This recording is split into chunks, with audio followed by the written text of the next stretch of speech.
Amigas y amigos, seguimos en nuestros cortos teológicos. Hoy nos toca hablar de la infalibilidad papal, ¿ya? Es evidente la falibilidad que uno tiene con el brazo roto en esta caída de la semana. Pero hablamos, ¿es infalible el Papa? Esa es la pregunta, ¿no? Hablamos el otro día del Papa Pío IX, que después de haber definido infaliblemente el dogma de la Inmaculada, 10 años más tarde, en 1864, se enfrentó contra la modernidad con la famosa encíclica Quanta Cura, que termina con el sílabus, los 80 anatemas, ¿no? En que el último anatema, al final, lo sintetiza diciendo: sea anatema si alguien dice que el romano pontífice puede y debe dialogar y reconciliarse con la civilización moderna. Así termina, nada de diálogo, ¿no? Pero las nuevas evidencias culturales de la modernidad se imponían, a pesar de lo que dijera el Papa. Y eso hizo que 5 años después, el mismo Pío IX convocó un concilio, el famoso Concilio Vaticano I, en 1869, y duró hasta 1870, ¿ya? Y ahí él quería confrontar con esas nuevas evidencias culturales de la modernidad la revelación como criterio de verdad, ¿no?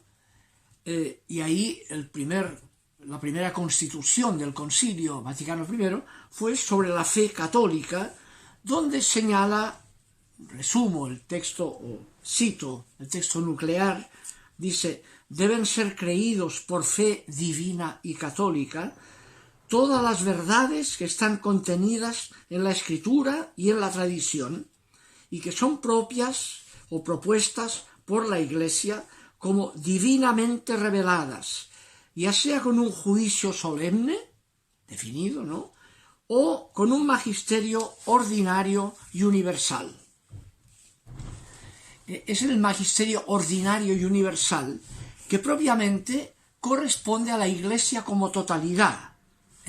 La infalibilidad ordinaria de la Iglesia la tiene la Iglesia, el pueblo de Dios como totalidad, como ha retomado el Concilio Vaticano II, el Lumen Gentium XII, ¿no?, cuando dice: la universalidad de los fieles que tiene la unción del Santo, la asistencia del Espíritu, no puede engañarse en su creencia, y manifiesta esta su peculiar propiedad mediante el consentimiento sobrenatural de la fe de todo el pueblo, de Dios. Cuanto más consenso hay en la fe de todo el pueblo de Dios, más garantía de autenticidad y de verdad tiene esa fe. ¿Ya? Nadie más es ordinariamente infalible en la Iglesia, solo lo es la totalidad del pueblo de Dios. Ahora, el Papa Pío IX, con que tenía el tema de que quería imponerse frente a las nuevas evidencias culturales de la modernidad y todo lo que implicaban, ¿no?, como están recogidas en los anatemas, los 80 anatemas del sílabus, entonces vino la segunda constitución del concilio, que quería ser sobre la Iglesia, pero debido a que terminó en punta, debido a la invasión que ya amenazaba Roma por parte de las tropas francesas con Napoleón III, ya tuvo que finiquitarse el concilio rápidamente, pero antes logró, digamos, tocar dentro de esa Iglesia lo que le interesaba a Pío IX, que era el Papa y su infalibilidad. Y tuvo que cambiar esa constitución llamándose Pastor Eternus, el pastor eterno, ya, que tiene 4 capítulos. El primer capítulo es referente al primado de Pedro, segundo capítulo, la sucesión del primado de Pedro en el papado, el Papa, tercero, la fuerza de ese primado papal y su racionalidad, y cuarto, su carácter infalible, cuando es infalible ese magisterio papal, que es lo que más le interesaba a Pío IX, ¿ya? El texto fundamental en que se basa para poder concluir ese dogma es el texto de Mateo 16, 16 a 18, ¿no? Que es muy conocido, y que ese texto parte en el Evangelio con la pretensión de Pedro de tentar a Jesús para que no suba a Jerusalén. Y Jesús se le enfrenta a Pedro y le dice: apártate de mí, Satanás, porque tú me eres un estorbo, me haces tropezar, ¿ya? Y lo trata de Satán a Pedro, no es nada infalible, puede ser tentador lo que dice Pedro, ¿no? Aparece ahí.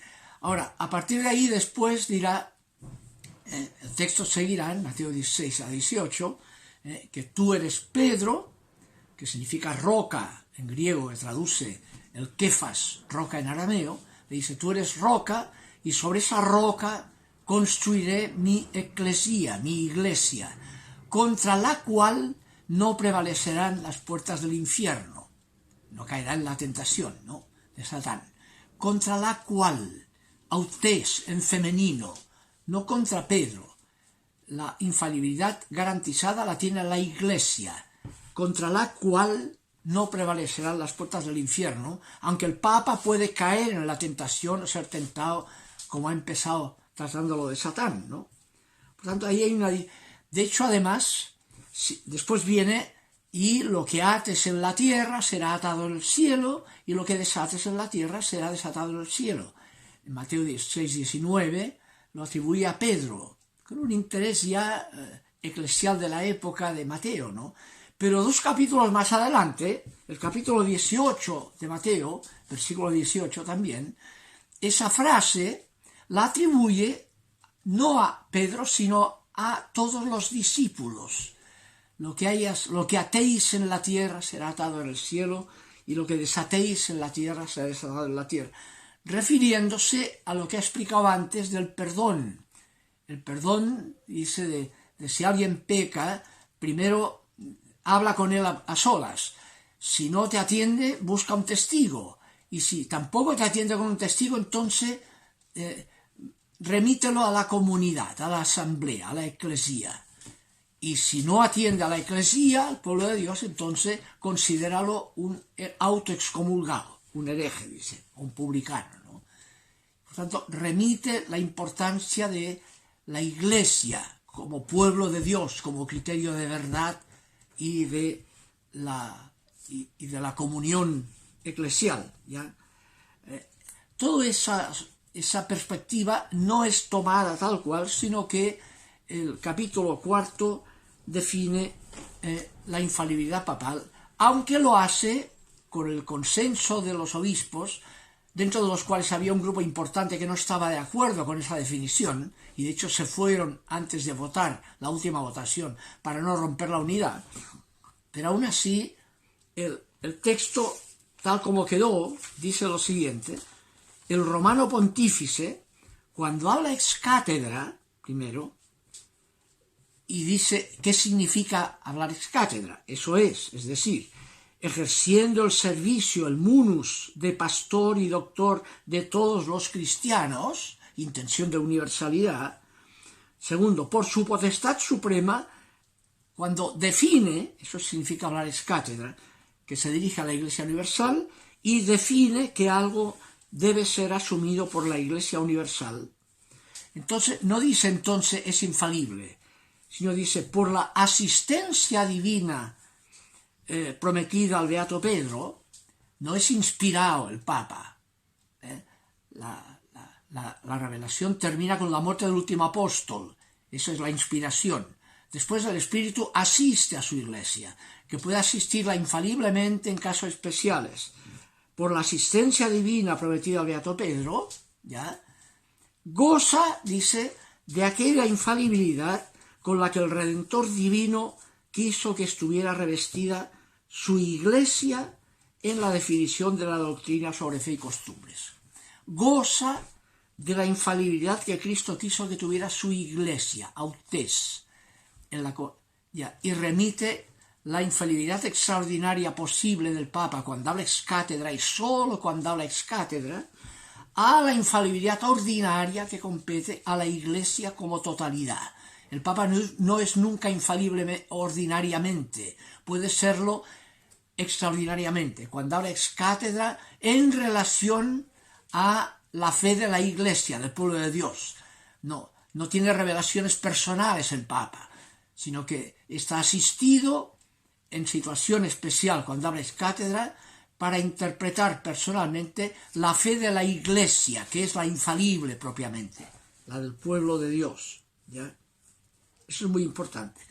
Ahora, eso quedó así, pero después de eso, ya cuando tenía que dejarse para votar la sesión final del concilio el sí o no, si se aceptaba o no se aceptaba como había quedado esa segunda constitución, Pastor Eternus, la directiva, aprovechándose de eso, de que ya no se podía votar en parcial, sino que tenía que ser sí o no, añadió un fragmento que no estaba y que produjo protestas en el concilio. Aún así se votó que sí, aclarando, aunque en el texto no quedó aclarado, aclarando el significado de esa frase que iba contra el gallicanismo, ¿no?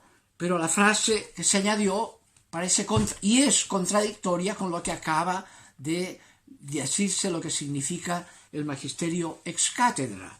Dice el añadido: por lo mismo, ideoque, ese tipo de definiciones del romano pontífice son irreformables por sí mismas, ex sese, y no por el consentimiento de la Iglesia, que es la que tiene la infalibilidad ordinaria, contradiciendo la fe de la Iglesia misma. Es un añadido postizo, que incluso entra en contradicción con lo que ha sido definido en el concilio.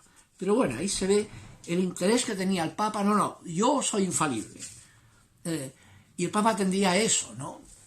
Cuando cuentan que un obispo le dijo al Papa Pío IX algo sobre la tradición, que lo que él decía no correspondía a la tradición, y el Papa le habría respondido: la tradición soy yo. ¿Ya? Esa pretensión de infalibilidad personal fue consecuencia al Vaticano I práctica, que quedó con la imagen de que el Papa es infalible, lo cual es falso, no es la definición. El Papa goza de la infalibilidad que Cristo quiso dar a su Iglesia, que es la infalible, y solo extraordinariamente. Y si hay esa relación, siempre está en relación a la fe de la Iglesia la pretensión de la conducción papal. Y si no, puede ser equivocada esa conducción, y lo ha sido a veces, ¿no?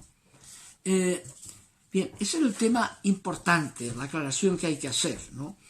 Después de eso, sin embargo, vino lo mismo, el enfrentamiento con la modernidad, que marcará también a Pío X, el año 1907, con la condena del llamado modernismo por parte del Pío IX, que produjo muchos problemas, e incluso más tarde, el año 1950, el Papa Pío XII, curiosamente también vinculado al mismo año 1950, la encíclica también con rechazo de evidencias culturales modernas, ¿ya?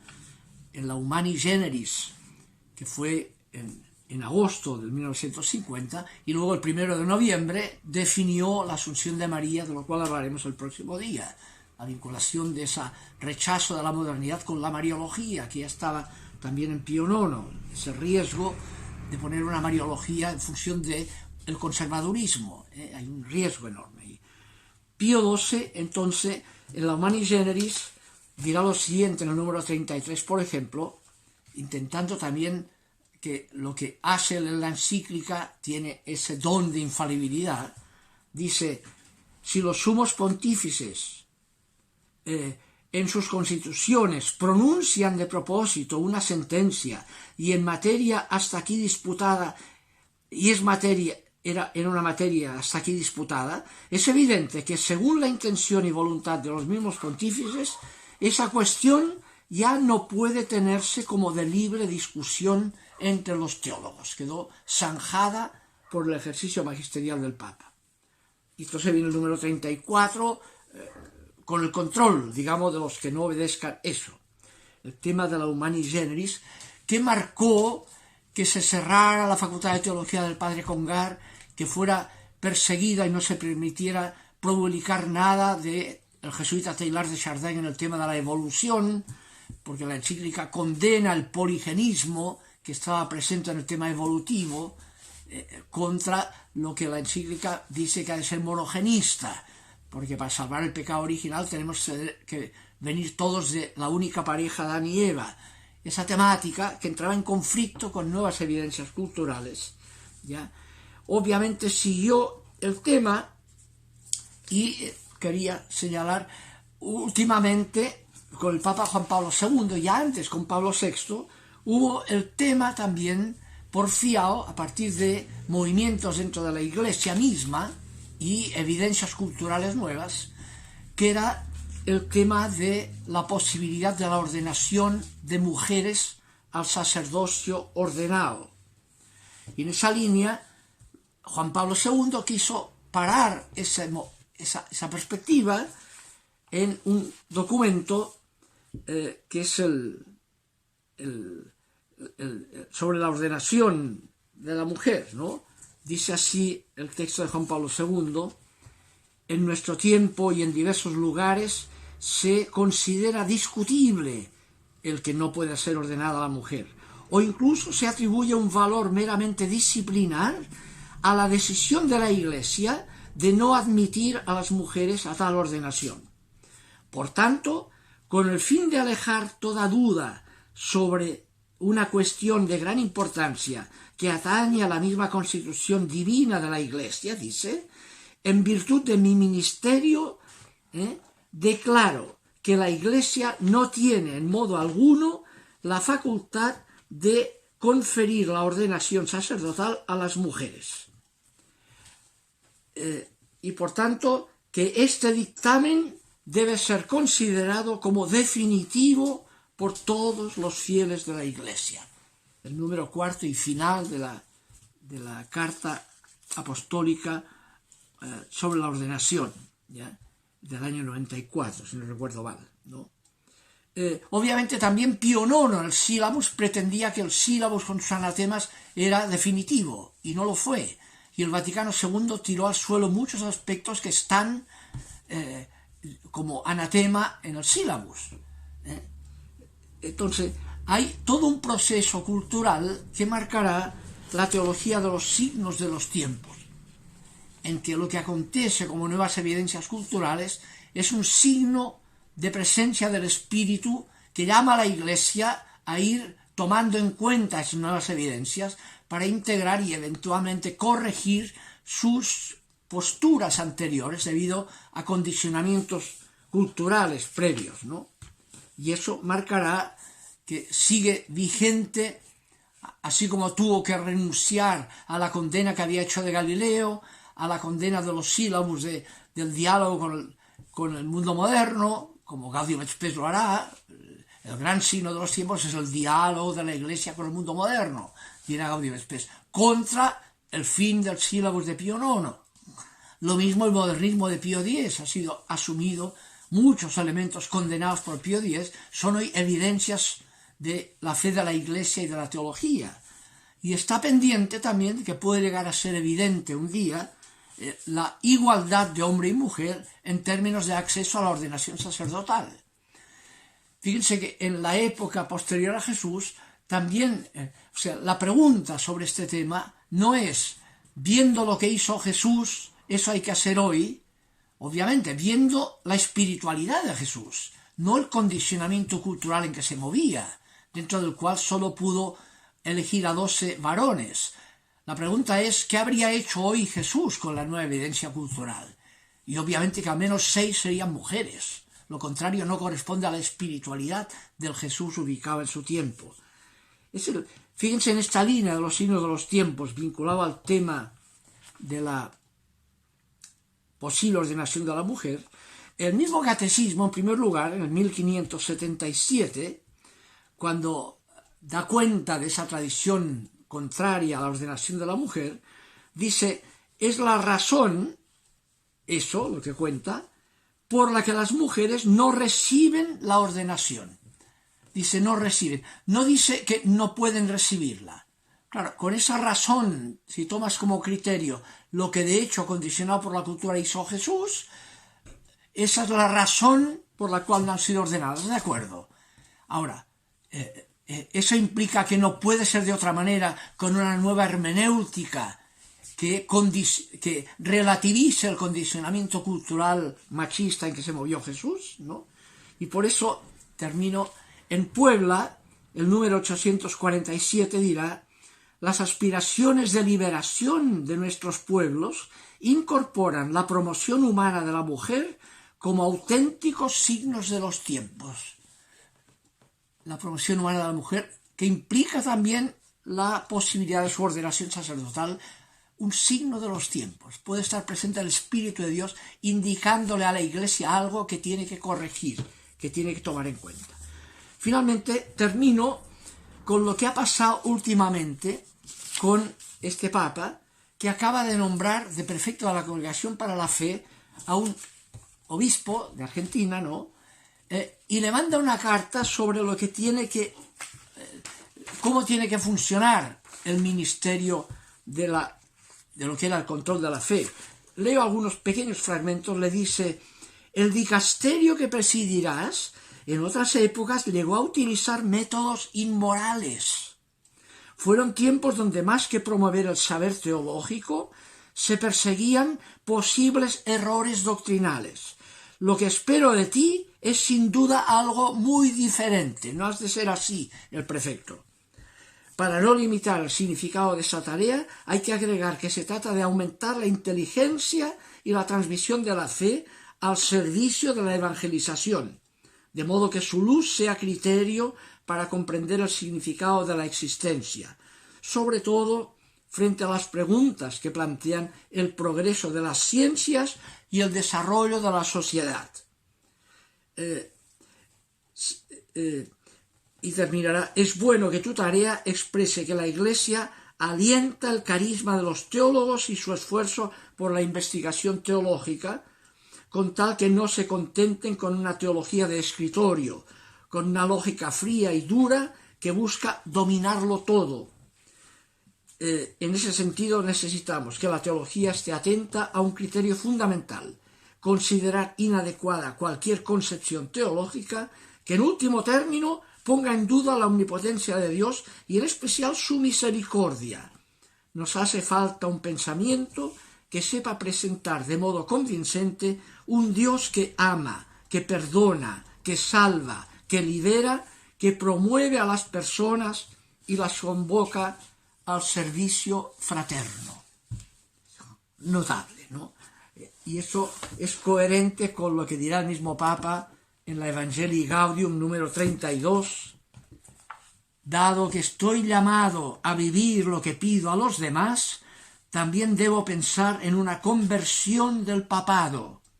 Me corresponde como obispo de Roma estar abierto a las sugerencias que se orienten a un ejercicio de mi ministerio que lo vuelva más fiel al sentido que Jesucristo quiso darle y a las necesidades actuales de la evangelización. Notable. Es un cambio de criterio muy importante donde hay que ubicar el verdadero significado de servicio de la posible actuación infalible del Papa cuando habla ex cátedra. ¿Ya? Eso es. Dejémoslo hoy aquí. El próximo día hablaremos del último tema dogmático post-credo, el dogma de la Asunción de María. Nos vemos. Ánimo.